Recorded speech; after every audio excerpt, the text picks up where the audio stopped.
Good morning, everybody. Welcome along. Looking at today's and yesterday's football stories, and does it seem like the calm before the storm at the moment?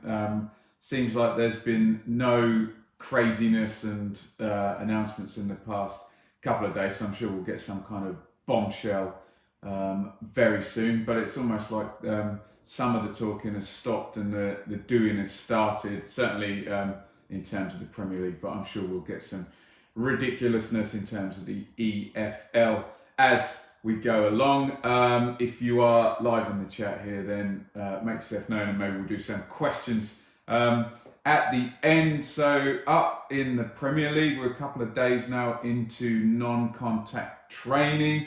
We had the total of 6 players and staff tested positive, so that was a good step and a low number, 0.8% of the tests.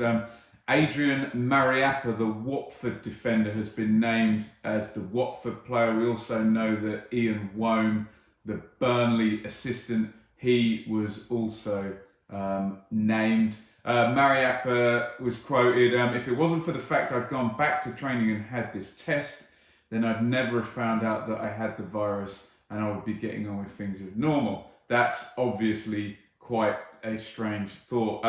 We were waiting for the Norwich tests. They were a day behind everyone, but they've come through all negative, which is good. So on we go with phase 1 of training, and all bar 6 employees testing negative, which is good, and off they go to self-isolate for 7 days. And Golo Kante did make the news yesterday, 2-time Premier League champion and World Cup winner, opted out of training with Chelsea. We spoke a lot on yesterday's stream about Troy Deeney's comments and freedom of choice and personal circumstances, etc. So I won't go down that rabbit hole today. Needless to say that there is a history of heart issues in N'Golo Kante's family, and I believe he sadly lost his brother, I think 2 years ago, fact check me on that one, for some respiratory or heart problems. So compassionately, I'm sure knowing Kante, or the kind of character that we're presented as him having, I'm sure he'll be doing plenty of work at home on his own, and maybe we'll see him in next week. Who knows? But another player kind of falling into the freedom of choice category there. Easier now in non-contact training than it will be down the road as we go into phase 2 of Premier League training. Just in the interest of balance, so not everything I read is a scaremongering.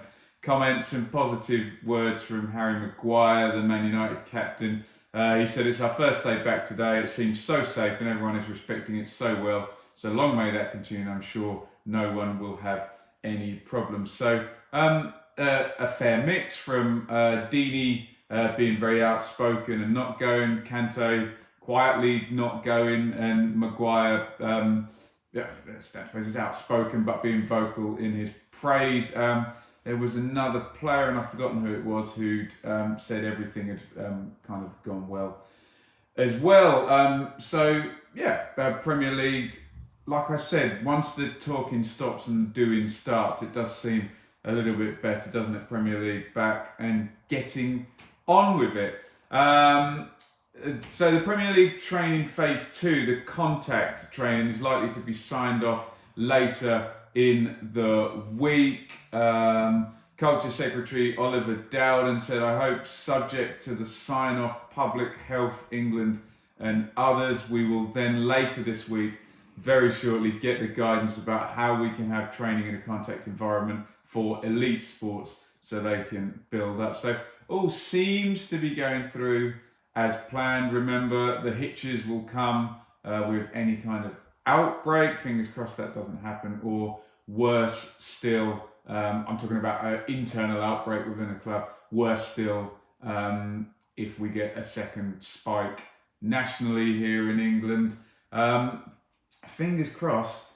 I don't want to be too overly positive, but it does seem to me numbers have been dropping. Obviously, I'm sure we've all seen pictures of tons of people at the beach and at the park yesterday in the 26-degree heat. So I don't know what the lag on this. We talked about an incubation period of 14 days. So we will find out whether things are calming down. Of course, we all hope that's the case, but hey, we'll keep a watch on it. And that big date of June the 1st, where even more people go back out into society. Oliver Dowden's still pushing for this free-to-air football and the relaxing of that 3 p.m. Saturday blackout rule, that old-fashioned rule. He says, I hope we can sort this out, and also hope that we can get some more money going into the sport of football. I think we could find ourselves in a win-win situation. Again, I've kind of spoken about that in general terms. I think the idea is that the unpurchased, I think it was the fourth package of Premier League games that didn't get picked up, are available, and then obviously the 3 p.m. Saturday games are all available, so we'll see how they're distributed. I did have a few people point out in the comments that if Sky and BT have paid for stuff, that will still be exclusive to them, and then others will be put around the broadcasters. I guess the one thing we've found is problematic, let me say, is finding a solution that suits everybody in terms of the clubs and the players. That's not been possible so far, so let's see if we can do the same with the broadcasters on that. I'm sure some will cry foul. So get your thoughts in the comments on any of those things. In the Premier League, some positivity. A couple of players opting out, which is their freedom of choice, which I'm sure we all back, and the phase 2 looking like it's going to go through, and the free-to-air stuff looking like it's going to go through. So dare I say some positivity high up in the pyramid there with the Premier League. Let's talk about the EFL. So there was a board meeting last night. Not too leaky yet. We haven't heard much. I'm sure it will get leakier as we go through the day, and some news will come out about that. Looking, as we've seemingly accepted now, that all the divisions, we can't find a one-size-fits-all solution for all three in the EFL. It's just apples and oranges and pears as you compare the three leagues and the clubs and the situations. So looking like a different solution for all three of the leagues in the EFL. In the Championship, the players will be going and getting tested today and tomorrow, so results on Sunday. Simple bit of non-very scientific maths says there's 4 more clubs in the Championship than the Premier League, so you would expect, by simple statistical analysis, the number to be higher than 6. Whether it will go higher than the 0.8%, we will see. Obviously, I'm estimating there. Slightly different policy, small nuance in that to the Premier League. If players in the EFL test, we're talking about the Championship, aren't we? So I'd say the Championship, because League One and League Two further back, and well, League Two not happening, is it? So players who test positive and are not showing symptoms must isolate for 14 days. Premier League, that's 7. Players who test positive and do have symptoms have to isolate for 7 days and would then face no further antigen testing. Players who are negative but do have symptoms, so 3 different permutations there, isolate for 7 days and then retest. In the Premier League, those 6 positives have been told just to isolate and for 7 days there, so slightly different there. In the EFL, players will opt in to training and can opt out at any point. It looks like the initial test will be done at clubs, and then the players will test themselves twice a week on the morning of training. So one would assume, and again I don't know this, that it would be a blood test at work done by the club doctors, and then probably a swab test thereafter. So I'm sure they'll all be trained heavily in how to do that, but we'll find out about the nuances and the details on Sunday when the results of the tests come out. A little bit further down in League Two, the Athletic are reporting, contrary to what we heard last week, that the FA may not insist on relegation from League Two. Remember, we had Greg Clark coming out stating the FA's position as a special shareholder and that they would want relegation upheld in terms of the Premier League and the Championship, etc. That door and trapdoor and stairs in between those two. However, doesn't seem to be the same case for League Two. At the bottom, again, I've said earlier in the video, there is no one size fits all, and the situation for Macclesfield or Stevenage is obviously vastly different to the state of play for West Brom and Leeds and Fulham, and then Norwich and Villa and Bournemouth, for everyone in very different positions there. Does come across inconsistent, but as I say, I think we're beginning to accept that just right the way down the pyramid, even within leagues, there's just vast differences between club situations and sizes and turnovers and revenues, etc., etc. There is still the option of Barrow being promoted from the National League, given the position vacated by Bury earlier in the season. So that would seem to be the only way that you could avoid massively swollen divisions. You can make the numbers up there by adding Barrow up, despite there being no relegations. There is then the worrying idea then of you've got 24 team leagues with no relegations being honoured and promotions being honoured, perhaps in a couple of them, leading then to obviously a couple of 27 team leagues and massive, what would be 52 games, wouldn't it? Yeah, I think they probably want to avoid that, so maybe they'll just be talking about League Two down the bottom there. League One, we're not really any further on, and that's the big bun fight, isn't it? I'm sure there'll be calls today and tomorrow. Jim Rodwell, the Sunderland chairman, the chief exec there, director, was quite outspoken as well in his views of extending playoffs and whatnot. So that 6-team unholy alliance at the top of League One, I say at the top, it involves my team Ipswich, and they're kind of in the middle of League One, so must speak correctly about that. They're all still pushing and pushing and pushing for that, so we'll see how much energy they've got in their push and how that one continues. So that's about the size of it for this morning's news stories. As I say, a bit of a sense of a calm before the storm, and certainly from the Premier League point of view, actually starting to do is actually sort of working. OK Kuma asks, what will happen to Watford? Their 3 staff will go into isolation for 7 days and everything will carry on as per normal. I guess that's the protocol. I was kind of thinking about this. It is going to happen. There will be a team that cannot cope with this change. I'm not saying in terms of illness, but will just go off a cliff in terms of their form. One team will come back and lose 7 games in a row or something. You know that is going to happen, whether that's in the Championship or the Premier League. So that will be an interesting one there. One team will come back and their form will completely change. It's survival of the fittest. Nick says, do you think when fans go back they may ask to be tested before they're let in? I'm not sure there'd be the infrastructure for that, Nick. I think fans will be really, really delayed. Be interesting to see whether they would social distance fans in stage.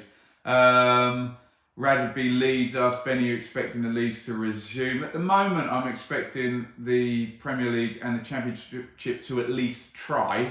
And the Bundesliga are doing it. I know I've talked about apples and oranges comparisons. You can't necessarily compare England and Germany in their situations, but they're cracking on with it. So I'm expecting the intention to be that. I think the best we'll get in League One is either a 14 playoff or an extended playoff.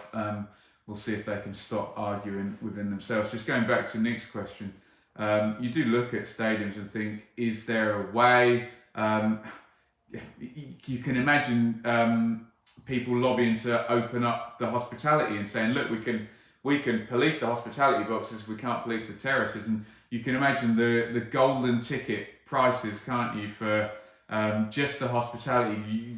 Do you want to be one of only 250? Well, I'm sure there's more, but can you imagine the price for if Leeds were at Elland Road to be promoted and you could let people into the hospitality boxes, what people would be willing to see that on the basis you would be one of only a few hundred. So it'll be interesting. I'm sure they'll keep it blanket though, won't they? And either people will be allowed in or they won't. But we'll see. Samuel says, do you think Ipswich will likely to keep hold of their talent now, play more youth as a result of the pandemic? I think Downs and Wolfenden for Ipswich, that ship's probably sailed and we'll see them leave.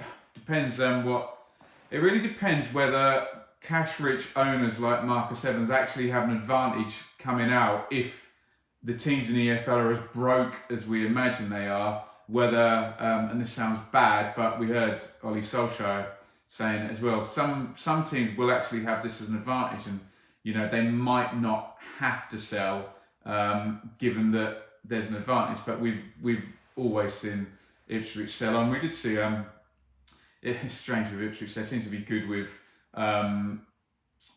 contracts and nothing else, but we've seen definitely a few signatures recently. So yeah, that might be a strange positive out of all of this, and certain teams giving a big push to their young players. There, Eric asks, what's happening to the transfer window? There's arguments for both on the transfer window. We heard, who was that? I think it was a Pompey guy early into this, chief exec, saying it should just be opened up and that you couldn't punish clubs that are potentially going to go broke by not being able to sell. There's also arguments that you should shut it down while the season goes. I think that will happen, that if there's extensions in the season, the window will not open on July the 1st, it will open. But there is an argument to say that if clubs are in real trouble, that shutting the window, what was it, August the 5th last year, wasn't it? I think, did it go over like a couple of days or a week, something like that?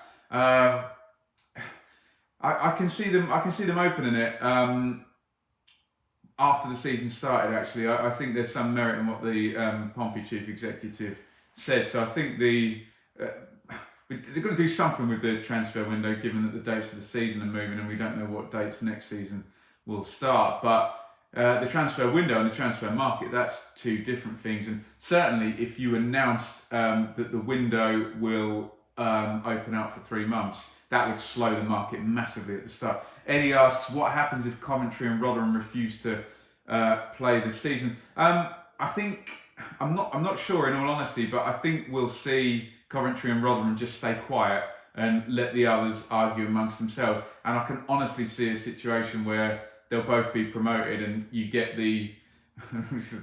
my club's in this, but the loudmouths will go on and debate and keep going, and we'll just see a playoff thing. But I don't think you'd see Rotherham and Coventry refusing per se, because the thing is, if you're going to bring Rotherham and Coventry back in those automatic positions, then it would be a very weird solution where you're kind of bringing back half the league and then not the other half, whereas the playoff thing kind of is a lot neater. And as it stands, despite the fact that Wycombe could go level on points with Rotherham by winning a game in hand, that will likely never happen, I know. I can just see the situation at Rotherham and Coventry. All they need to do is just keep quiet. Although, was it Tony Stewart, the Rotherham owner? He has called for things to be ended. So, look, we all understand now self-interest for everybody is different, and what's right for one team is not right for the other. You could sensibly argue that the Sunderland people have to speak, the Pompey people have to speak, and the Coventry and Rotherham people can more take a sit back. Look, I'm sure we've all got friends like that, haven't we, who sit back and observe and don't get involved, whereas other friends, will pile into an argument. But lots of good questions in the chat today. Brilliant. Love the interaction. Again, I must apologise. I had some complaints about the number of adverts in my stream with Gab Sutton yesterday. I genuinely don't know what to do about it. I went into edit and I could see them positioned, and then I don't know how you remove some or all of them. So obviously I want to be monetized, but I do agree. I think someone said there was 17 adverts, which yes, obviously is too many. So I do apologise about that. And I did have a bit of a back and forth with one subscriber last night just on feedback. I do welcome everyone's feedback and comments. My contention with that particular guy who did come back very, very reasonably, I have to say. You can tell whether someone's a troll or not with how reasonable they are when you actually say, look, are you okay? You seem to criticise me a lot, and he came back very reasonably. So as always, I do welcome people's comments. Sometimes us content makers do have weak moments and we get a bit defensive about it. And yes, I do confess that we're not snowflakes, but it's tricky. You see 10 nice comments and you see one disagree, and of course you go straight to the one that disagrees. So I would just say to people, please keep your comments coming in. I don't need to be flattered the whole time. I don't need all the comments to be, oh, you know, I agree. But just remember, if you comment the whole time and you do just disagree, then it is normal that that you might think, oh, that person's disagreeing with everything and they're never commenting on anything they agree with. So that was all I was saying. So I do apologise to that particular subscriber, but he handled himself very, very well in the comments and was very, very reasonable. Nick just asked about another stream with Jack. Yeah, we were in contact yesterday. I must admit, I've put it back one day just purely because I'm not entirely sure what's happening this end today, so we should have something else with Jack as well. Just one more story I did see, a fun one from one of my Millwall friends, just reminded me there's some Millwall in the chat there. Millwall offering to pay for everybody's testing if they get promoted. I think that's brilliant. I think someone in the Championship should say, look, whoever gets over the line and wins promotion and gets the 100 million, there should be a handshake on this, obviously a virtual one because it's not safe to shake hands apparently. But in the same way they agree that the playoff finalist gives up their TV money, maybe the playoff finalists, maybe the TV money should go to pay for everybody's testing who paid on. If it would oh no, I'm being thick, aren't I? There'd be plenty less playoff money because there'd be nobody in Wembley Stadium. But you take my point. Maybe take the TV money then instead. They go falling over my own argument. In real time, there you can see how unrehearsed this is, can't you? But thank you everybody for watching. Good numbers, some really good questions in the chat today. We'll see you on the next video. As I said, a bit of a calm before the storm. No doubt we'll get something mental from a League One owner or something. So I'll see you all very, very soon on the next video. Should be back with Jack from Talk Norwich City for another Reeve and Bloom show as well. In the meantime, check out the chat with Gav Sutton yesterday if you can put up with all the videos that YouTube has put in. It's not me sitting there putting them all in, I absolutely promise. Thank you everybody for watching. Enjoy your day in the sun. If you do go out, follow the guidelines. I'm sure there's both sides to those pictures of Southend yesterday that there were people trying to social distance. But yeah, let's all be sensible and keep an eye on this, and let's quote Boris and say stay alert. Right, thank you everybody, brilliant. Love having so many of you watching live and in the chat. Lifeblood of the channel and what we do here. See you all very soon. Follow on Twitter @Benjamin Bloom. Hit subscribe, ring the bell for notifications. I'll see you on the next video. Over and out.